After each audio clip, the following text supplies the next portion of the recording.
If you haven't seen the previous video in this series, follow the link on your screen or click the link in the description or pinned comment below.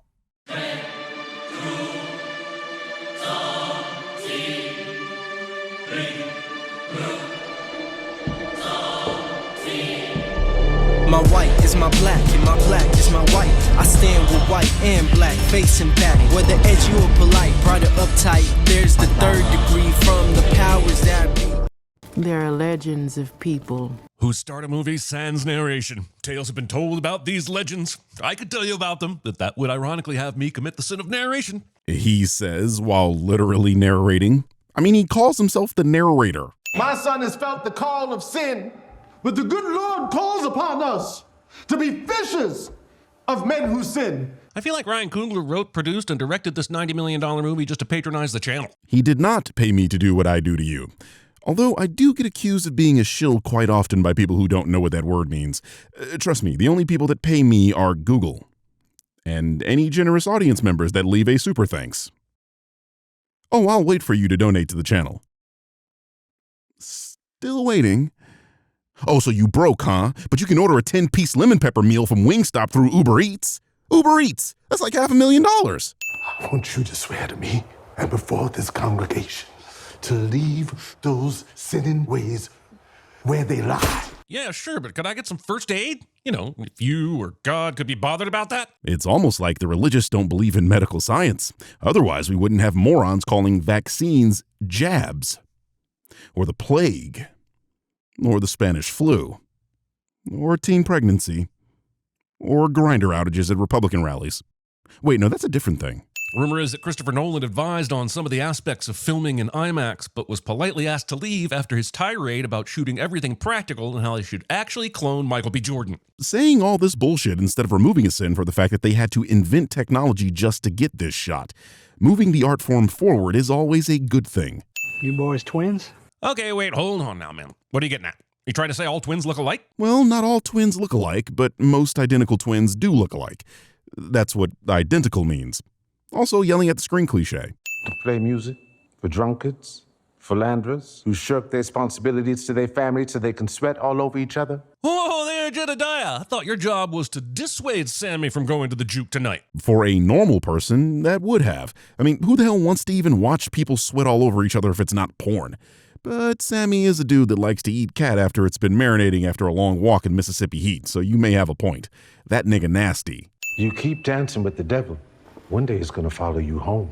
I see no issue with what is clearly a consensual situation. Whoa. What part of following someone home is consensual?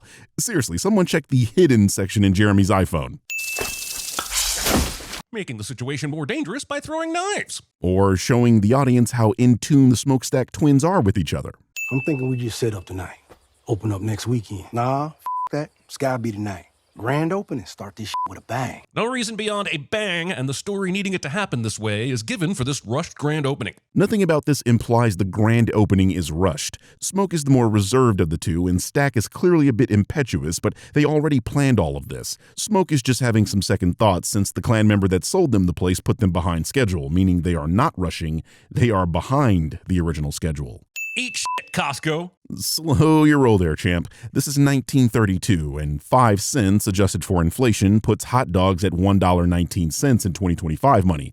Considering Costco gives you a hot dog and a drink for $1.50, this place's wieners are overpriced. And their hot dogs are expensive too. See, we talking numbers now. And numbers always gotta be in conversation with each other. I had heard that Common Core was confusing for older generations, but this is ridiculous. And this is why you don't have a Lamborghini right now. I mean, I don't either, but that's because my audience would rather spend money on Wingstop. What's your excuse?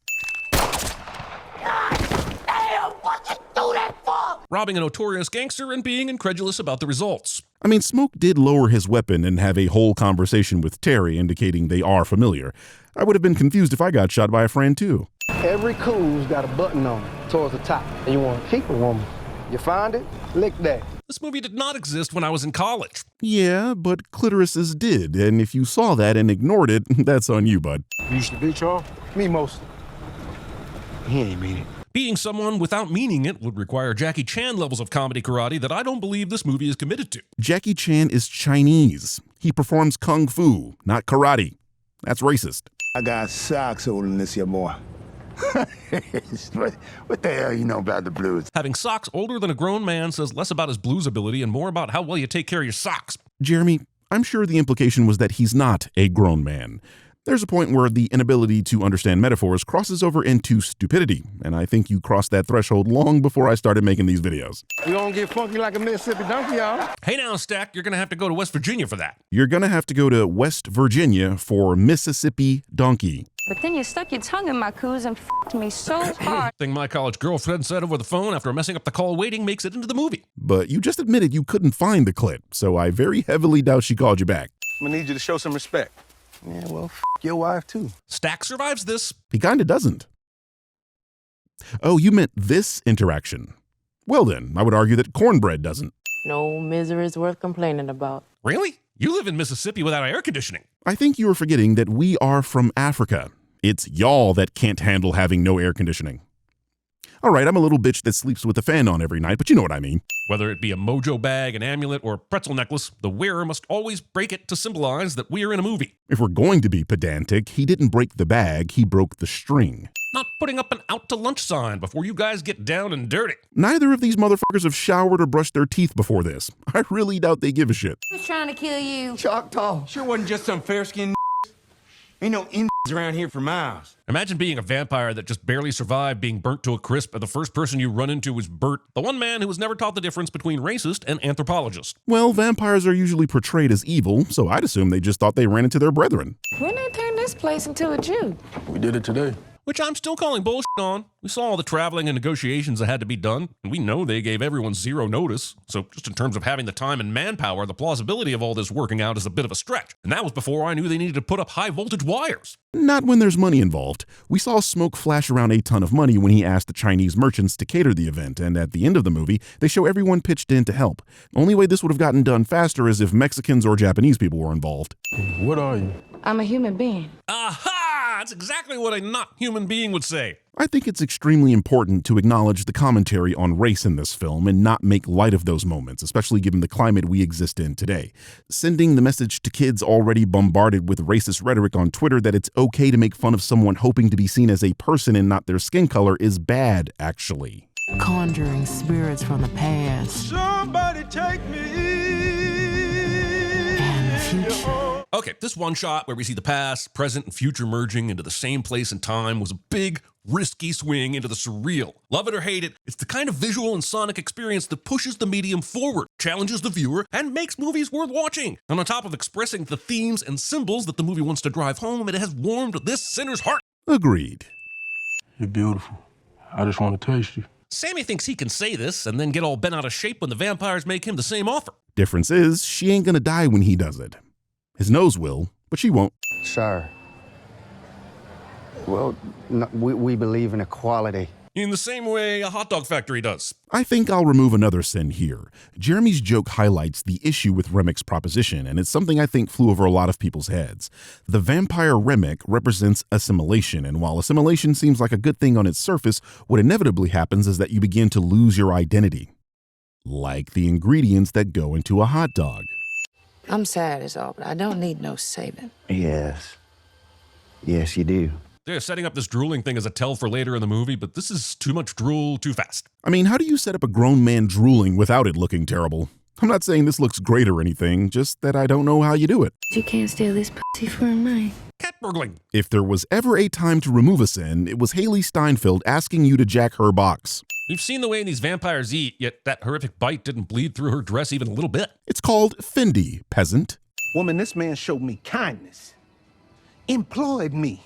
Grabbed me out the field. Smoke doesn't point out that it was actually Stack who picked up cornbread in the field. I would have let this slide if it weren't for the fact that they're twins and this kind of mix-up happens all the time. I dated a twin back in high school, and I gotta tell you, I totally would have and pretended I didn't know. How the hell you get up? Huh? She already told you. This a hate we dealing with, Smoke. Or worse. And you already shot someone today who did the same exact thing. And that's exactly why he asked the second time, because he wasn't listening the first time due to grieving for his twin. What we've been through. German trenches, Chicago gangways. Whatever makes boarding a boat in Chicago so dangerous that it can be compared to trench warfare. Have you been to Chicago? There are Derrick Rose fans there, man. Well, what's in the jar? Pickled garlic. These ain't haints. They vampires. Annie went all in on a hunch and grabbed no weapons other than pickled garlic, even though there was no previous mention of vampires, and it works. Well, consider the facts. She did say they were either haints or something worse, and we do know she believes in and practices hoodoo. I'd say it's entirely in character for her to assume vampires, given that she saw Stat get bitten, killed, and then resurrected. The only other option is zombie, and there is no witch doctor here controlling them, and the original zombie doesn't eat people. That wouldn't become a thing until George A. Romero borrowed that idea from the Haitians. They have a connection, but they live on, even if the one that made them is killed. Annie's suspiciously certain about how vampires work after saying, I only ever heard stories. I ain't never come across them myself. and will go on to deliver a bunch of situationally specific exposition describing what they're up against. Seems sinful to fight vampires based on hearsay.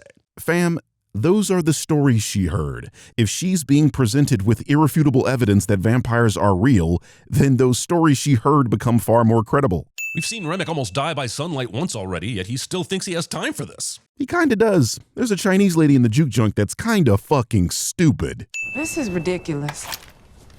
Just eat the damn garlic, girl. No, being surrounded by a bunch of vampires doing an Irish jig is ridiculous. This is prudent, and your refusal is only generating cheap tension, like we're in a 1930s prequel to The Thing. Seriously, I'd have put a bullet in her the second she refused to eat that garlic. No sin, just thought I'd point that out. Come on in, you motherfucker! I get why she does it, and the movie makes it believable, but still, movies always gotta have that one person who does something stupid that gets everyone else killed. Cool. And I like that you sent her here.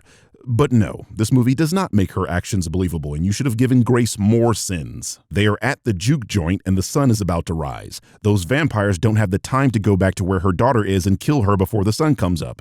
They all know the rules already. The vampires can't enter a building unless they are invited in. All they had to do was wait it out, and everyone would still be alive. This is the worst character in the film, and if you're going to sin sinners, then sin the sinners. Stake through the heart, not a shoulder blade. You had one job, Perline. You can't really blame her. She did just bust a nut. Legs are probably still weak, and trust me, that throws off your aim. I want your stories. And I want your songs. Unfortunately, we don't live in a time when I can just buy your CD instead of eating you. Kind of crazy that the only thing that could keep vampirism at bay is the affordability and access to physical media storage. Would be a shame if society achieved that and then decided it would give it all up in the name of subscription services. Yep, real shame. I get the joke. No, really, I do. But again, the point was to get Sammy to assimilate, to become part of the vampire clan and use his powers to bring past, present, and future together. That was the point of the scene where the people were crip walking to blues music, which I realize is ironic. Our Father, which art in heaven. Praying to your Deus for an ex machina. This will be like the one time where prayer actually makes sense. You know, unlike after a school shooting, which could have been prevented with laws. Sorry I couldn't keep you safe. Don't be sorry. You always did. You wouldn't have fangs if that were true. And that's why he spoke in the past tense, Jeremy. Remick burns way harder and faster at sunrise than he did at sunset. A wonderful advertisement for condoms. Is it possible to condone the catharsis but not the gun violence? Discuss. I don't know. I feel like busting the head of Klan members is always justified. Guns, swords, a spiked mace, frag grenades, whatever works. Maybe once a week, I wake up paralyzed, reliving that night. Once a week, honestly, seems like a low number after seeing pretty much everyone you know get turned into monsters and then vaporized. Considering that was 60 years ago, I'd say it sounds like a lot. Like, get over it, dude. Stop crying like a little girl. Why don't you try getting jacked off under the table in front of the whole damn family and have some real problems, jackass?